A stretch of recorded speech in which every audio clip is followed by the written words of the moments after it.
Science पढ़ेंगे नहीं बल्कि साइंस सीखेंगे। आज के इस एपिसोड में हम डिस्कस करेंगे अबाउट सेंटर ऑफ ग्रेविटी और स्टेबिलिटी में सेंटर ऑफ ग्रेविटी के रोल को। सबसे पहले तो देखते हैं कि सेंटर ऑफ ग्रेविटी के बारे में आपकी बुक क्या कहती है। आपकी बुक बताती है कि centre of gravity her object के ऊपर एक ऐसा पॉइंट होता है जिस पर उसका पूरा वेट एक्ट कर रहा होता है। लेकिन आज हम बुक की डेफिनेशन को लेकर नहीं चलेंगे बल्कि हम इसको आसान तरीके से देखेंगे कि सेंटर ऑफ ग्रेविटी क्या होता है। आसान बात यह है कि हर ऑब्जेक्ट के ऊपर एक ऐसा मैजिकल पॉइंट होता है जिस पर अगर आप सपोर्ट दें तो आप उस ऑब्जेक्ट को बैलेंस कर सकते हैं। फॉर एग्जांपल अगर आप इस स्क्वायर को देखें तो इस स्क्वायर पर मैंने ये जो पॉइंट मेंशन किया वो इसका सेंटर ऑफ ग्रेविटी है। भला क्यों? क्योंकि अगर मैं इस पॉइंट पर सपोर्ट दूं तो मैं इस ऑब्जेक्ट को बैलेंस कर सकता हूं।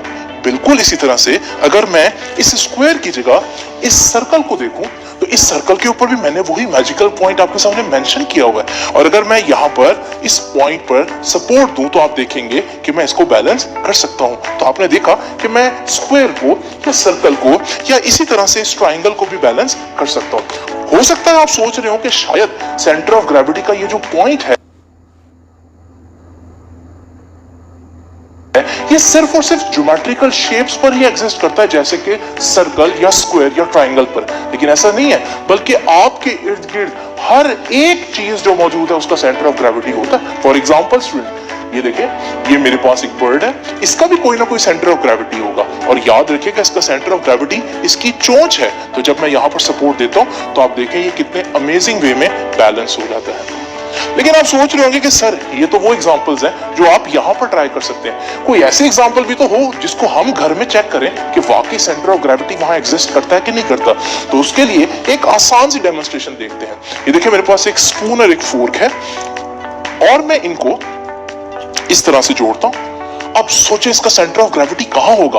हो सकता है आप सोच रहे हो कि इस बॉडी के ऊपर ही कहीं होगा, लेकिन समटाइम्स सेंटर ऑफ ग्रेविटी ऐसी जगह पर भी हो सकता है जहां आप एक्सपेक्ट ना कर रहे हो। याद रखिएगा इसका सेंटर ऑफ ग्रेविटी इस जगह पर है, यानी कि आउटसाइड दिस बॉडी है।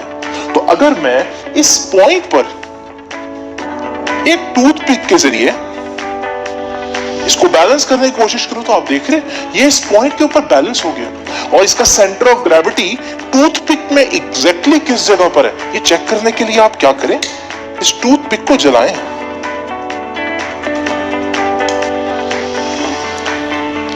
तो स्टूडेंट्स, ये एग्जैक्ट इसका सेंटर ऑफ ग्रेविटी है जो कि एक बिल्कुल एक पॉइंट आपको दिखाई दे रहा है। स्टूडेंट्स, ऑब्जेक्ट को बैलेंस रखने के लिए सेंटर ऑफ ग्रेविटी का रोल बहुत इंपॉर्टेंट है, ये बात तो हम सीख चुके हैं। लेकिन कोई ऑब्जेक्ट कब तक बैलेंस रहेगा इसको जानने के लिए सबसे पहले हमें पता होना चाहिए कि लाइन ऑफ ग्रेविटी क्या होती है। इमेजिन करेंगे मेरे पास एक ऑब्जेक्ट है और ये है इसका सेंटर ऑफ ग्रेविटी। अगर सेंटर ऑफ ग्रेविटी से एक वर्टिकल डाउनवर्ड लाइन हम इमेजिन करें, इसे हम कहते हैं लाइन ऑफ ग्रेविटी। आप देख रहे हैं कि लाइन ऑफ ग्रेविटी इस वक्त बेस में से पास कर रही है और जब लाइन ऑफ ग्रेविटी बेस में से पास कर रही हो तो ऑब्जेक्ट बैलेंस रहता है, जैसे कि आप लोग देख रहे हैं। लेकिन जरा थोड़ी देर के लिए इमेजिन करें कि अगर मैं इसकी बेस चेंज कर दूं और इस सूरत में जब इसको छोड़ूंगा तो आप देखेंगे ये अपनी जगह पर स्टेबल नहीं है बल्कि फौरन फॉल करेगा। ऐसा क्यों हो रहा है? क्योंकि नोट करें, जो हमारे पास लाइन ऑफ ग्रेविटी है वो अब बेस में से पास नहीं करी बल्कि बेस को मिस कर रही है। तो इस सूरत में जब हम इसको छोड़ेंगे तो ये अपनी जगह पर स्टेबल रहने की बजाय फॉल करेगा। स्टूडेंट्स, आप लोगों ने देखा है कि हमारे पास लीनिंग टावर ऑफ पीसा जो है वो अपनी जगह पर मौजूद है, हालांकि वो लीन कर रहा है। तो इसकी क्या वजह है? इसकी वजह बिल्कुल वही है जो मैंने अभी आप लोगों को एक्सप्लेन की कि हालांकि ये लीनिंग टावर ऑफ पीसा थोड़ा सा टेढ़ा, लेकिन इसका सेंटर ऑफ ग्रेविटी से जो लाइन है यानी कि लाइन ऑफ ग्रेविटी वो अभी भी इसकी बेस में से ही पास कर रही है। इस वजह से टेढ़ा होने के बावजूद ये अपनी जगह पर एज इट इज मौजूद है। तो स्टूडेंट्स, इस कॉन्सेप्ट को बेटर अंडरस्टैंड करने के लिए आइए एक ऐसी एक्टिविटी करते हैं जो आप अभी घर में कर सकते हैं। उसके लिए हमारे पास अली इस वक्त मौजूद है। स्टूडेंट्स, आप लोग देख रहे हैं कि अली इस वक्त बिल्कुल बैलेंस पोजीशन में है। उसकी वजह क्या है? अली का सेंटर ऑफ ग्रेविटी तकरीबन यहां पर है और सेंटर ऑफ ग्रेविटी से अगर हम लाइन ऑफ ग्रेविटी इमेजिन करें तो वो अली के पांव में से पास कर रही है। और अभी हम लोगों ने पढ़ा कि जब तक लाइन ऑफ ग्रेविटी बेस में से पास करती है तो बॉडी स्टेबल रहती है और यही रीजन अली की स्टेबिलिटी की भी है। लेकिन जरा इमेजिन करें कि अली, आप इस ऑब्जेक्ट को उठाने की कोशिश करें। आपने देखा अली इस ऑब्जेक्ट को नहीं उठा पा रहे। उसकी वजह क्या है? जब अली इस ऑब्जेक्ट को उठाने के लिए आगे को फॉरवर्ड मूव करते हैं तो उनका सेंटर ऑफ ग्रेविटी यहां आ जाता है जब वो सेंटर ऑफ ग्रेविटी मूव करके यहाँ आ जाता है तो इसके नीचे तो कोई बेस नहीं है, तो क्योंकि सेंटर ऑफ ग्रेविटी बेस यानी पाँव से निकल गया तो अब ऑब्जेक्ट बैलेंस नहीं रह पाएगा, और यही वजह है कि अली गिर रहे थे। अली आप इधर आइए।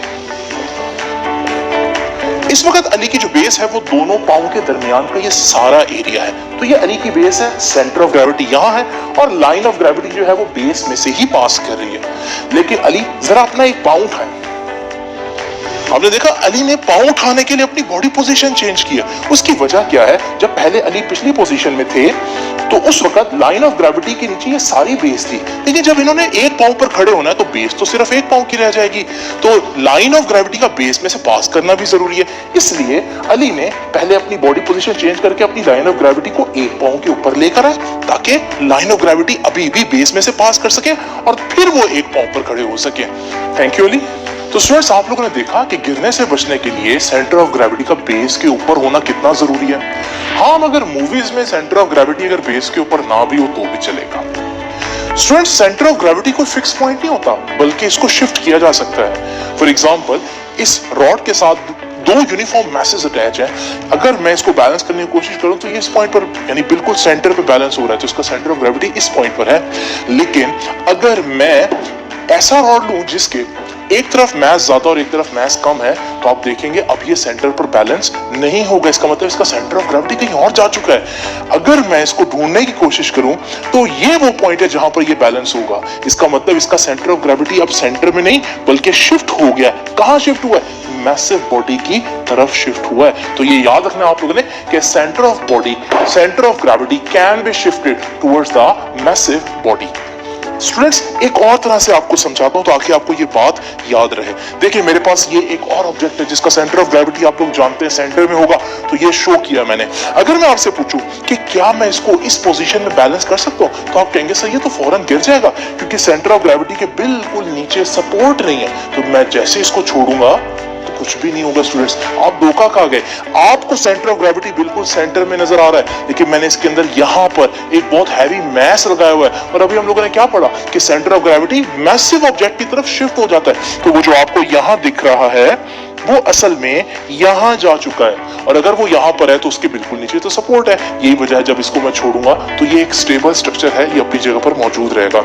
इसी तरह स्टूडेंट्स, आपको एक और एग्जाम्पल से समझाता हूँ। जरा देखिए, मेरे पास ये एक पीवीसी रॉड है। अगर मैं देखूं तो इसका सेंटर ऑफ ग्रेविटी रफली इस जगह पर बनता है, तो अगर मैं इसको यहां पर बैलेंस करने की कोशिश करूं तो नहीं हो सकता क्योंकि सेंटर ऑफ ग्रेविटी के बिल्कुल नीचे कोई सपोर्ट नहीं है, बल्कि सपोर्ट तो यहां है, बेस तो यहां है। तो जब मैं इसको छोड़ूंगा तो आप देखेंगे कि ये इस तरह से बैलेंस नहीं हो सकता।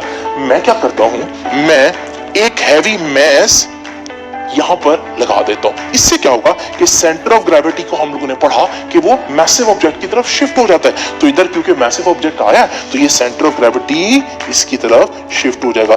ये इतना शिफ्ट हो गया है कि अब ये खुद बेस के ऊपर आ चुका है, और अब हम जानते हैं कि सेंटर ऑफ ग्रेविटी के नीचे जब बेस या सपोर्ट हो तो वो अपनी जगह पर स्टेबल रहता है, जिस तरह से आप लोग देख रहे हैं। स्टूडेंट्स, यहां पर भी आप कहेंगे सर कोई ऐसी एग्जांपल थी जिसको हम अभी इसी वक्त ट्राई कर सकें।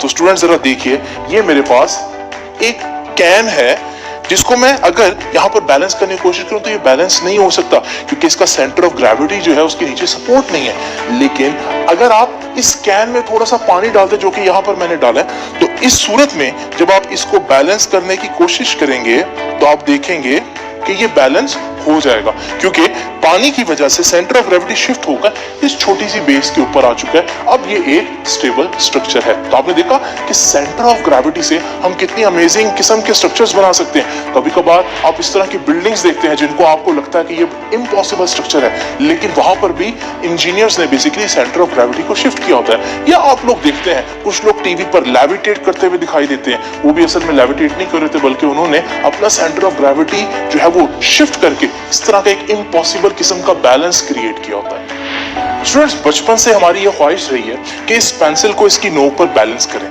लेकिन कुछ लम्हों से ज्यादा ऐसा कर नहीं पाते। उसकी वजह यह है कि इसकी जो बेस है यानी कि नोक है वो बहुत बारीक है। अगर हम सेंटर ऑफ ग्रेविटी को बेस के बिल्कुल ऊपर रखते भी हैं तो क्योंकि बेस इतनी बारीक है कि थोड़ी देर बाद सेंटर ऑफ ग्रेविटी बेस से निकल जाता है और बॉडी जो है वो फॉल करती है। तो क्या यहाँ पर कोई और रूल यूज होगा? बिल्कुल स्टूडेंट्स, इसके लिए हमारे पास एक अलग प्रिंसिपल है। अगर बेस बहुत छोटी हो तो सेंटर ऑफ ग्रेविटी को बेस के ऊपर लाने की बजाय हम सेंटर ऑफ ग्रेविटी को बेस के नीचे शिफ्ट कर देते हैं। कैसे? ये देखिए स्टूडेंट्स, आमतौर पर आप लोग जानते हैं कि पेंसिल का सेंटर ऑफ ग्रेविटी यहाँ दरमियान में होता है, लेकिन मैंने इसके साथ एक हैवी ऑब्जेक्ट जो है वो अटैच कर दिया और आप लोगों को मैंने अभी बताया कि centre of gravity massive object की तरफ शिफ्ट कर जाता है। तो अगर सेंटर ऑफ ग्रेविटी यहाँ था तो वह अब मैसिव ऑब्जेक्ट की तरफ शिफ्ट करके यहाँ आ जाएगा, यानी बेस से नीचे आ जाएगा। इस सूरत में अगर मैं यहाँ पर सपोर्ट दूं तो आप देखेंगे अब ये पेंसिल नहीं गिरेगी और हमारी बचपन की वो ख्वाहिश पूरी हो जाएगी। इसका मतलब बारीक बेस वाले ऑब्जेक्ट्स को भी बैलेंस किया जा सकता है। इसी तरह से स्टूडेंट्स, जरा इमेजिन करें कि मैं इस रूलर को इस बेस पर बैलेंस करना चाहता हूं। आपको मालूम है मैं ऐसा नहीं कर पाऊंगा क्योंकि जैसे मैं इसको छोड़ूंगा फौरन से ये फॉल कर जाएगा।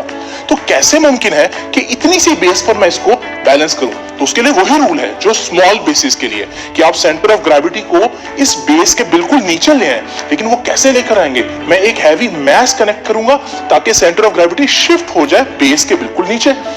तो उसके लिए मैं इस हैमर की हेल्प लेता हूं।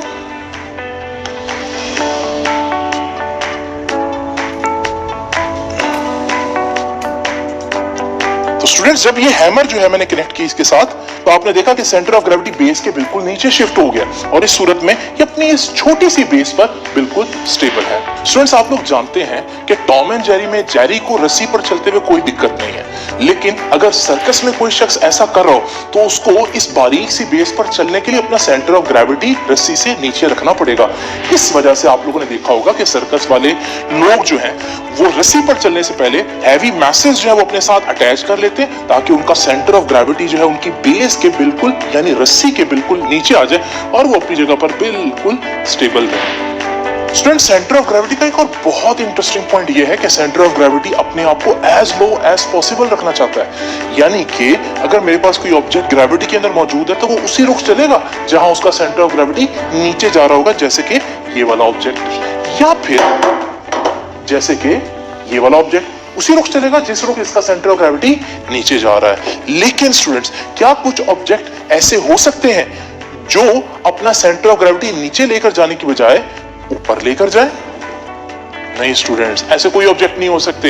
ये सिर्फ एक धोखा था।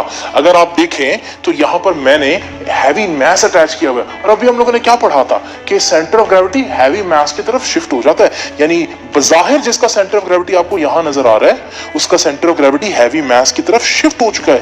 एक्चुअली इसका सेंटर ऑफ ग्रेविटी यहां है। तो वो ऑब्जेक्ट जो आपको लग रहा है ऊपर जा रहा है, अगर आप सेंटर ऑफ ग्रेविटी को देखें तो सेंटर ऑफ ग्रेविटी नीचे ही गया है। तो इसका मतलब कभी भी ऑब्जेक्ट सेंटर ऑफ ग्रेविटी ऊपर नहीं लेकर जाएगा। बज़ाहिर ऐसा लग जरूर सकता है, जैसे इस एग्जांपल में देखें, इस एग्जांपल में यहाँ हाइट ज्यादा है तो हो सकता है आपको लगे कि ये ऑब्जेक्ट जो है वो ज्यादा हाइट की तरफ जा रहा है, लेकिन अगर आप सेंटर ऑफ ग्रेविटी को देखें तो सेंटर ऑफ ग्रेविटी ऊपर नहीं बल्कि नीचे ही गया है। अगर इन एग्जांपल्स ने आपको शॉक किया है तो सवाल ये पैदा होता है कि बचपन में जब आपने इस टॉय को खुद ब खुद ऊपर जाते हुए देखा था तो उस वक्त आप लोग शॉक क्यों नहीं हुए थे? स्टूडेंट्स, अभी तक हम लोगों ने सेंटर ऑफ ग्रेविटी की बहुत इंटरेस्टिंग प्रॉपर्टीज देखी। अब वक्त आ गया कि हम डिस्कस करें कि स्टेबिलिटी को बढ़ाने के लिए क्या क्या किया जा सकता है। स्टूडेंट्स, ये मेरे पास एक ऑब्जेक्ट है, इसका सेंटर ऑफ ग्रेविटी मैंने आपके सामने मेंशन किया। जरा देखिएगा कि ये कितने एंगल पर जाकर गिरता है। तो आपने देखा ये तकरीबन 20 डिग्रीज पर जाकर गिर गया। लेकिन अब जरा इमेजिन करें कि मेरे पास एक बिल्कुल वैसी ऑब्जेक्ट है लेकिन मैं उसमें एक हैवी मैस ऐड कर देता हूं और आपको मालूम है जब हम मैस एंटर करते हैं तो सेंटर ऑफ ग्रेविटी मैस की तरफ शिफ्ट हो जाता है। तो इसका सेंटर ऑफ ग्रेविटी नीचे आ गया क्योंकि इसकी बेस मैंने हैवी कर दी है। अब जरा देखते हैं कि अगर मैं इसको टिल्ट करूं तो ये कितने एंगल्स तक नहीं गिरेगा। तो आपने देखा ये पहले के मुकाबले में काफी स्टेबल है, ये तो अब 30 डिग्री पर भी नहीं गिर रहा, जबकि पहला ऑब्जेक्ट 20 डिग्री पर गिर गया था। तो यहां से हम लोगों ने क्या सीखा? पहली बात हम लोगों ने ये सीखी कि जब भी आप किसी भी ऑब्जेक्ट की बेस को हैवी बनाते हैं, यानी उसका सेंटर ऑफ ग्रेविटी नीचे ले आते हैं, तो वो बॉडी जो है वो पहले के मुकाबले में ज्यादा स्टेबल हो जाती है। इसी वजह से आप लोग देखते हैं कि आम जो कार्स होती हैं उसके मुकाबले में जो रेसिंग कार्स होती हैं उनकी जो बेस होती है वो काफी हैवी बनाई जाती है। उससे क्या होता है, उनका सेंटर ऑफ ग्रेविटी नीचे आ जाता है, बिल्कुल इस तरह से। और जब उनका सेंटर ऑफ ग्रेविटी नीचे आ जाएगा तो उसके नतीजे में आपने देखा कि जिसका सेंटर ऑफ ग्रेविटी हाई था वो गिर गई, लेकिन जिसका सेंटर ऑफ ग्रेविटी लो था वो अपनी जगह पर एज इट इज मौजूद है। तो यहां से हम लोगों ने क्या सीखा कि जिन चीजों का सेंटर ऑफ ग्रेविटी नीचे होता है उनमें स्टेबिलिटी ज्यादा होती है। यही स्टेबिलिटी बढ़ाने के लिए आपने देखा कि टग ऑफ वॉर्स में लोग इस तरह से अपनी पोजीशन लीन कर लेते हैं ताकि उनका सेंटर ऑफ ग्रेविटी जो है वो नीचे हो जाए और उनकी स्टेबिलिटी बढ़ जाए। इसी तरह आप लोगों ने देखा कि सेंटर ऑफ ग्रेविटी को नीचे रखने के लिए जो ट्रक या इस तरह के बड़े व्हीकल्स होते हैं उनकी जो बेस होती है उसको बहुत ज्यादा हैवी बनाया जाता है। और आप लोगों ने एक और बात नोट की कि बसेस में लगेज रखने की जो जगह है वो भी बिल्कुल नीचे रखी गई है ताकि जब लगेज रखें तो बेस जो है वो हैवी होना शुरू हो जाए, जिससे सेंटर ऑफ ग्रेविटी नीचे आएगा और स्टेबिलिटी बढ़ जाएगी। स्ट्रेस ऑब्जेक्ट की स्टेबिलिटी बढ़ाने के लिए बेस को हैवी करने के अलावा क्या कोई और तरीका है? तो इसको देखने के लिए हम एक एक्टिविटी परफॉर्म करते हैं। आप देख रहे हैं कि हमारे पास एक ऑब्जेक्ट है जिसकी बेस इतनी वाइड है। जरा देखते हैं ये कितना स्टेबल है।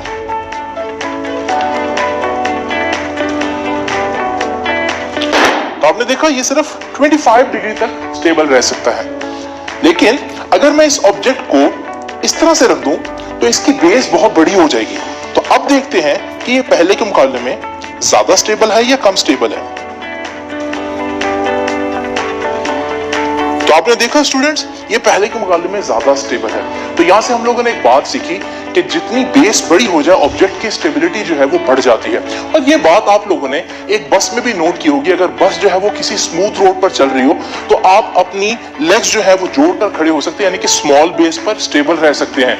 लेकिन अगर रोड जो है वो स्मूथ ना हो तो फिर अपने आप को गिरने से बचाने के लिए आप अपनी लेग्स स्प्रेड करते हैं, यानी कि बेस को बढ़ा लेते हैं ताकि स्टेबिलिटी जो है वो ज्यादा हो जाए। और ये सिर्फ आप नहीं करते बल्कि स्पोर्ट्स में आप देखते हैं कि बेसबॉल प्लेयर भी ऐसा करते हैं और टेनिस प्लेयर भी ऐसा ही करते हैं। तो आप अपने इर्द गिर्द अगर नजर दौड़ाएं तो ये दो रूल्स जो मैंने आपको बताया स्टेबिलिटी बढ़ाने के, यानी कि हैवी बेस इस्तेमाल करना और बड़ी बेस इस्तेमाल करना, आपको हर जगह पर दिखाई देगा। चाहे आप इस फैन को देख लें, इसकी बेस हैवी भी होती है और बड़ी भी होती है, या आप इस बंसन बर्नर को देख लें जिसकी बेस हैवी भी होती है और बड़ी भी होती है। तो आपने इर्द गिर्द देखें और ऐसी चीजें तलाश करें जिनकी बेस हैवी भी होती है और बड़ी भी होती है। आप देखेंगे कि वो बहुत ज्यादा स्टेबल होती है। तो स्टूडेंट्स, आज हम लोगों ने देखा कि ऑब्जेक्ट्स अपना सेंटर ऑफ ग्रेविटी नीचे रखना चाहते हैं। अगर ऐसा ही है तो ये एग ऐसा क्यों नहीं करता? और हम लोगों ने ये भी देखा ऑब्जेक्ट्स ज्यादा स्टेबल तब होते हैं जब उनकी बेस बड़ी हो। अगर ऐसा ही है तो एक साइकिल अपने बारीक टायरों पर किस तरह से स्टेबल रह सकती है ना सोचने की बात। तो स्टूडेंट्स, इन सब सवालात के जवाब जानने के लिए देखते रहिए हमारी वेब सीरीज साइंस सेंस।